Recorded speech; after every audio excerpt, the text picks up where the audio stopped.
안녕하십니까. 자리이다입니다.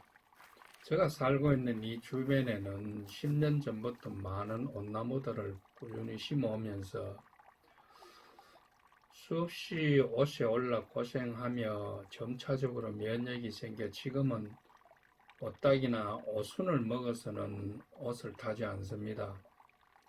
그것에 이 자만심으로 며칠 전에 저는 집 주변에 심어둔 온나무 가지들을 잘라 그것을 규격에 맞게 잘게 정리하면서 지금이 더운 계절이라 짧은 소매에 반바지를 입고 쪼개면서 옷 진액이 팔, 다리, 배 등에 튀어 지금 며칠째 고생하고 있습니다. 예전 같으면 당연히 긴 소매 달린 옷과 긴 바지를 입고 단단히 무장을 하고 작업을 하였을 테지만 단순히 면역이 되었다는 자만심과 지혜롭지 못한 행동을 함으로써 이렇게 괴로움을 당하고 있습니다.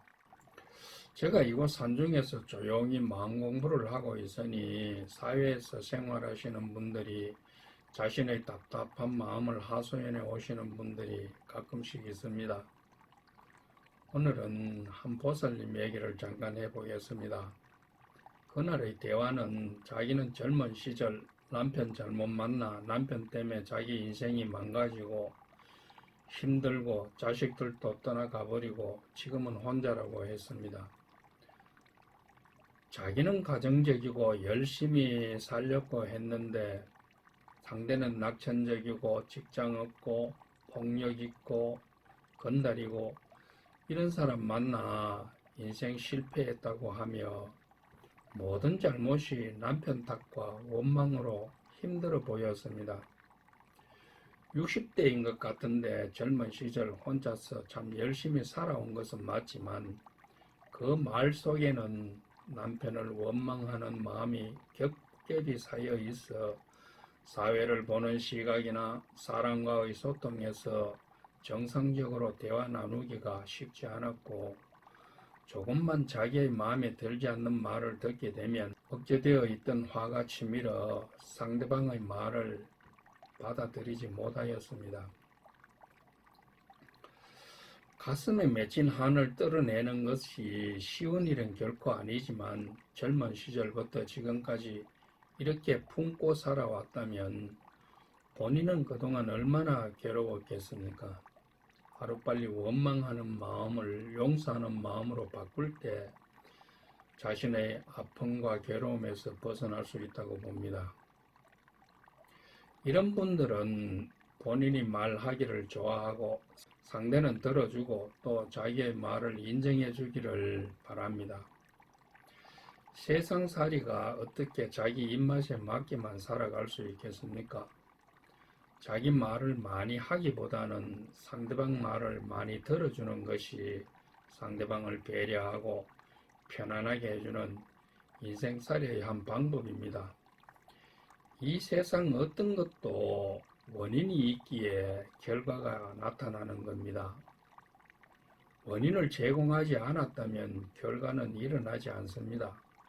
이것이 인과입니다. 내가 온나무를 소홀하게 다루어서 며칠째 이렇게 고생하고 있는 것처럼 말입니다.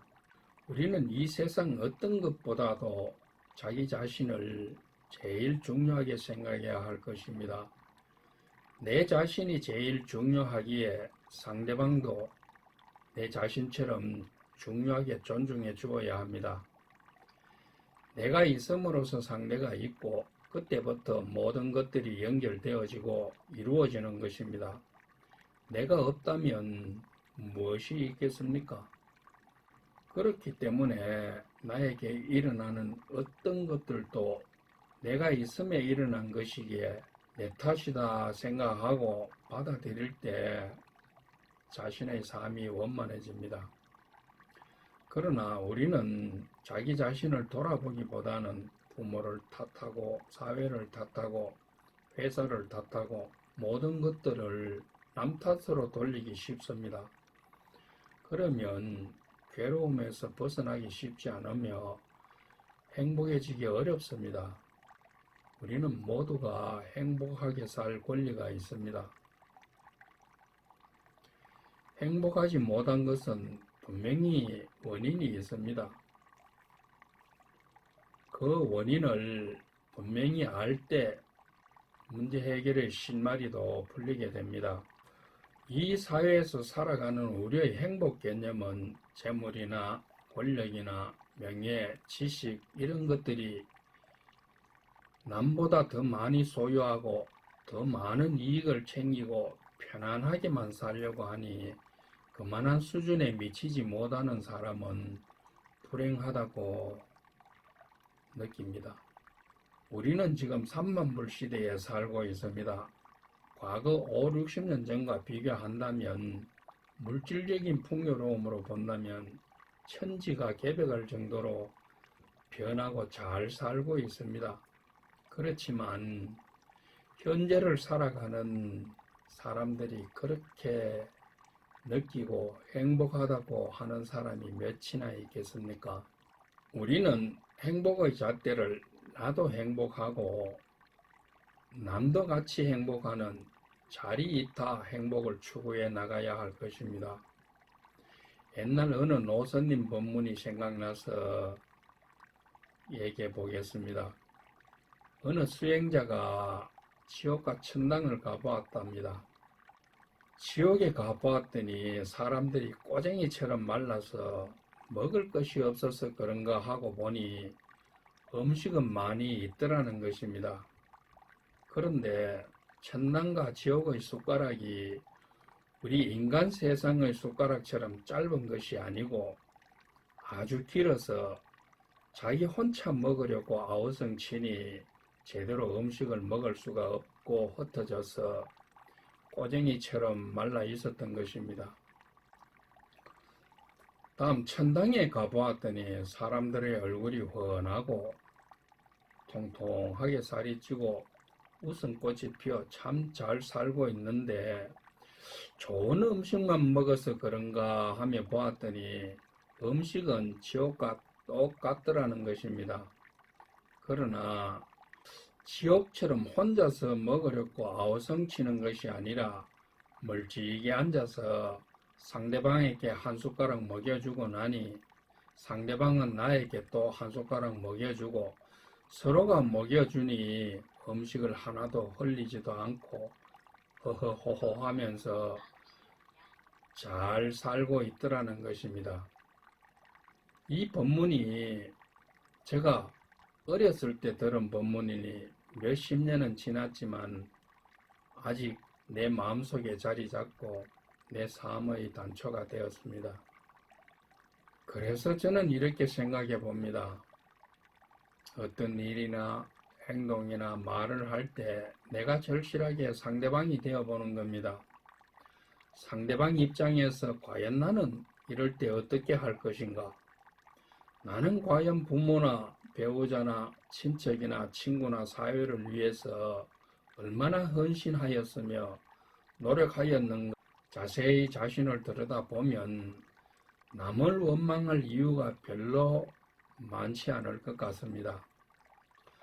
부모의 마음을 절실하게 알려면 자신이 자식을 낳아보고 길러보고 늙어 황혼을 맞을 때 비로소 절실하게 부모의 마음을 알 수 있을 것입니다.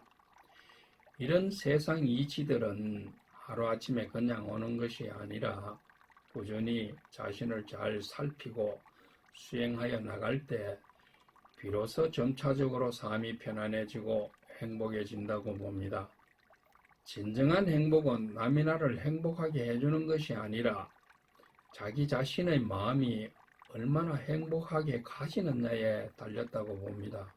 제가 산골 오지에서 산다고 하면 어떤 이들은 이런 산중 오지에서 어떻게 살아가느냐고 연민의 눈으로 보는 사람이 있는가 하면 또 어떤 분들은 참 좋은 곳에서 살고 있다고도 합니다. 그럼 저의 지금 현재 마음은 어떨까요? 한평생 살아오면서 지금처럼 편안하고 행복한 시간이 없었습니다. 행복의 잣대는 물질적인 풍요로움에 있는 것이 아니라 자신의 마음가짐에 있다고 저는 확신합니다. 여러분, 저는 늙음하게 이렇게 마음 수행을 하고 있지만 좀 더 젊은 시절에 수행을 하였다면 그만큼 일찍 편안한 삶을 살지 않았을까 합니다.